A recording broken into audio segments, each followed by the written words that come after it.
چلیے وہ آپ کو ایک شعر سنا گئے یہاں ہمارے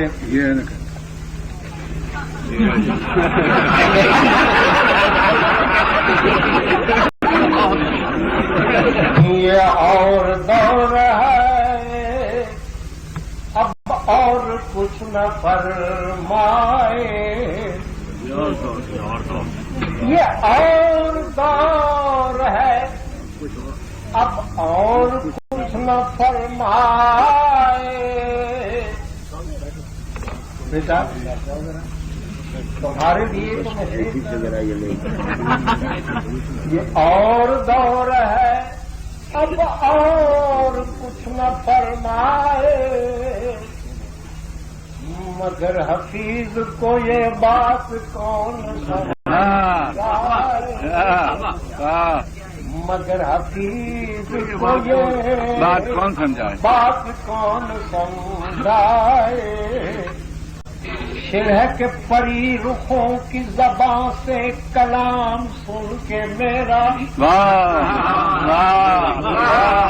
پری رخوں کی زبان سے کلام سن کے میرا، بہت سے لوگ میری شکل دیکھ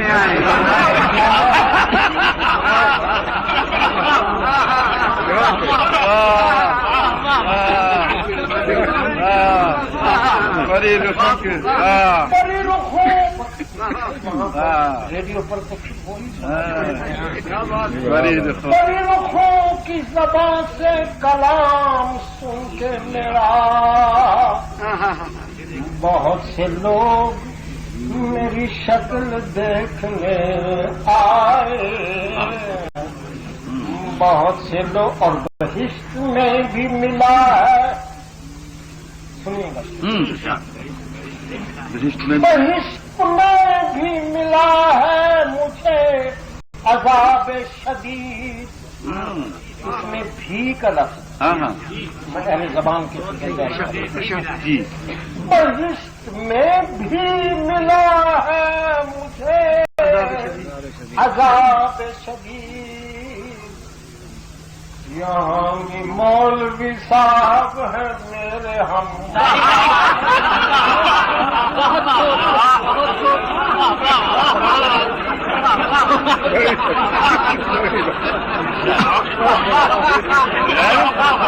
میرے کو مشاعرہ کیا حجی صاحب نے صاحب غلط مقام پر آ گئے،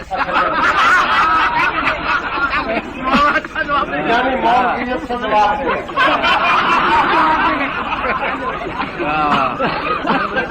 بہشت میں بھی ملا،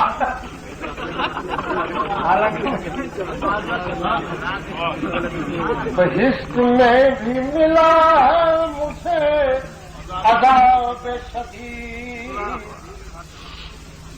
یہاں بھی مولوی صاحب اب شعر ایک غزل کا بھی آ گیا کہ وفا کا جو وفا کا جو خفا ہو رہی ہے پانی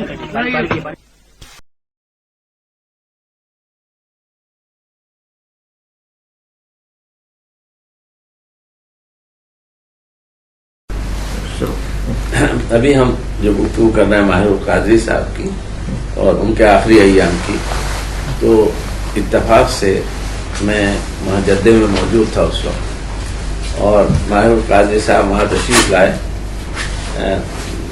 مدرسہ سورتیہ میں اور عمرہ کیا۔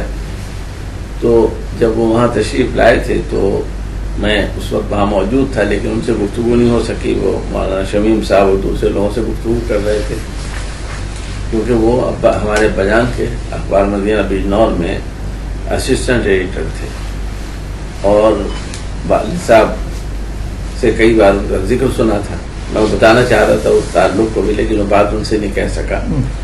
تو انہوں نے اس پہ بات کہی کہ عمرے کرنے کے لیے، تو انہوں نے کہا کہ ڈاکٹروں نے منع کیا ہے عمرہ کرنے کے لیے، کہ تو انہوں نے کہا کہ بھائی میں نے ڈاکٹروں سے کہا کہ زیادہ مریض ہو جاؤں گا، تو اس سے اچھی کیا بات ہے۔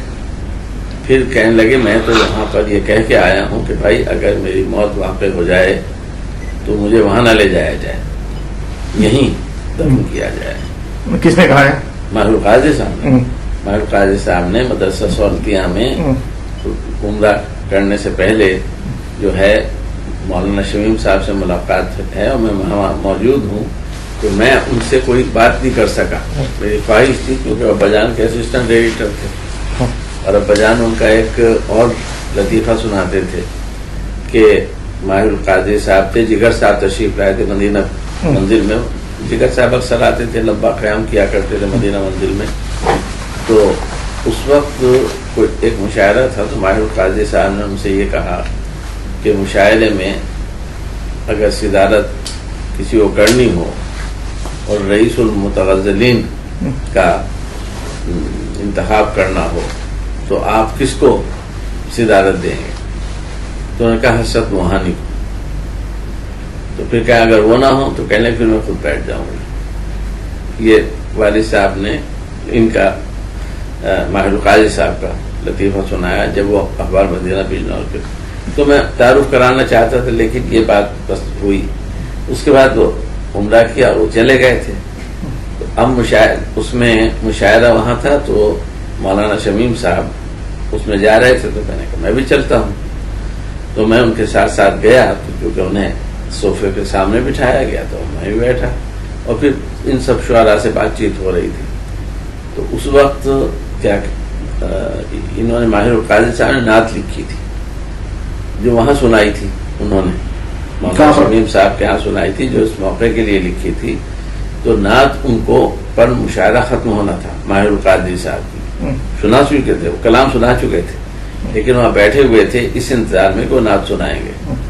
تو اس میں حفیظ صاحب کا نمبر آ گیا, اور حفیظ صاحب تو بہت جملے باز تھے اور مسخرہ پن بھی تھا ان میں. تو وہ یہ سنا رہے تھے غزل. تو سناتے سناتے یہ شعر آیا کہ بہشت میں بھی ملا ہے مجھے عذاب عظیم, بنے ہیں مولوی صاحب وہاں بھی ہمسائے. تو اس پر لوگ مولانا کی طرف دیکھ کے کہا, ماہر القاضی صاحب کی طرف اشارہ کر کے کہا. تو اسے بہت خیال لگا, مشاعرہ کا ماحول ہوتا ہے. تو ماہر القاضی صاحب اٹھ کے آئے مائک پر, انہوں نے فرمایا کہ بھائی آپ غلط جگہ خود آ گئے تھے. تو اس پہ پھر اور قہقہ لگا, اور ماہر القاضی صاحب پہ بیٹھے خود بھی قہقہ لگاتے ہوئے, اور یہ کہتے کہتے یہ جا ہو جا. تو میں اور مولانا شمیم دونوں ایک دم سے اٹھ کے وہاں پر گئے, تو ان کی نبض پہ میرا ہاتھ تھا, تو وہ میں نے محسوس نہیں کی. اس کے بعد تو پھر سب دوڑ گئے, دوڑ بھاگ ہوئی. تو مشاعرہ جو ہے وہ اب ختم ہو گیا وہاں پر, لیکن بیٹھ کے سب باتیں کر رہے ہیں. تو مولانا شمیم صاحب نے ان سے کہا, حفیظ جالندری صاحب سے, کہ آپ تشریف لا رہے ہیں وہاں, کہہ رہے ہیں میں کیا کروں گا آگے. تو انہوں نے کہا کہ بھائی وہاں زیارت عمرے وغیرہ کے لیے اس کے عمرہ کروں گا میں, دیکھ رہا ہے اس کا کیا ہوا ماہر القاضی کا. تو یہ بات جو تھی, انہوں نے وہ مسخرے پن میں, کیونکہ یہ جو رہتے تھے وہاں پر قرول باغ میں بہت بڑی کوٹھی تھی جس کا نام فردوس تھا. اس کوٹھی میں حفیظ دلی میں رہتے تھے قرول باغ میں. لیکن میں کہہ رہا ہوں مولانا سلیم صاحب, مولانا شمیم صاحب کے والد, اور مدرسہ سولتیہ کے محتمم, یہ وہاں رہتے تھے. اور مولانا شمیم صاحب اس وقت جو تھے وہ درجہ 5 میں پڑھ رہے تھے, اور ہم درجہ 2 میں پڑھ رہے تھے جامعہ ملیہ کے, اور ابا جان ندائے حرم کے ایڈیٹر تھے. اور وہیں پر ندوۃ المصنفین کا آفس تھا, ذرا سا ہٹ کے. اچھا, نداء الحرم کے مصنف مدیر آپ کے والد بھی تھے؟ والد صاحب جی تھے اس زمانے میں. جی یہ بات ہم کر رہے ہیں شاید 40s کی کر رہے ہیں. وہ فائل دیکھنی پڑے گی, کیونکہ میں نے اس مرتبہ بھٹکل میں وہ فائل دیکھی. ہاں 40s کی بات کر رہے ہیں. تو وہ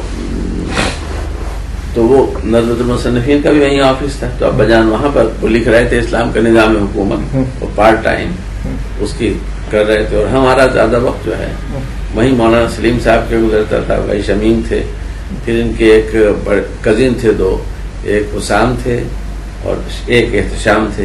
احتشام پھر اس میں اسلامک ڈیولپمنٹ بینک میں آ گئے تھے. ان کے والد صاحب کا نام میں بھول رہا ہوں, اور ان کے چھوٹے بھائی مولانا نعیم وہ بھی وہیں رہتے تھے. مولانا نعیم صاحب جو ہیں آپ جانتے ہوں, یہ مولانا نعیم کے بیٹے سعدی, جن کی ماشاءاللہ انہوں نے بہت بلڈنگیں وغیرہ بنائی وہاں مکے میں, اور شیخ الحدیث صاحب وہیں قیام فرماتے تھے.